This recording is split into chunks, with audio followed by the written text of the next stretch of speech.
Everyone, so ito po yung dala-dala ni Sis Minerva galing Pilipinas na mga pasalubong. Pakita ko lang po sa inyo kung ano na nangyari. Itong pinya para magiging juice na po, 'di ba? Pumatas na. Tapos yung saging nahinog na, tingnan nyo, nasira na.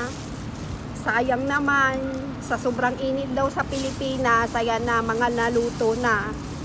Tapos, ito pong malunggay. Kaya, pinsayla. Tingnan nyo. Nagano na siya, tubig-tubig. And then, ito naman pong mangga. Luto na. Nahinog na. Naku, sayang. Madaling masira. Ayan po siya, hinog na. Mainit pa. Sa sobrang init. Tapos ito naman pong gulay is okay pa naman, hindi pa naman siya pero nag-start na siya maging yellow. Tingnan mo. And then ito pong sapsap tsaka dilis.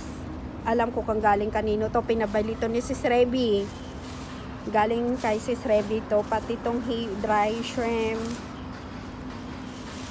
So ayan lang po for today, nadala ni Sis Minerva. So dadalhin ko po to para ngayong Saturday sa grasya ni Lord. At ito po kailangan ng balatan tsaka lutuin yung saging kasi sayang naman kapag sira na, kasi madaling masira, guys. Sayang.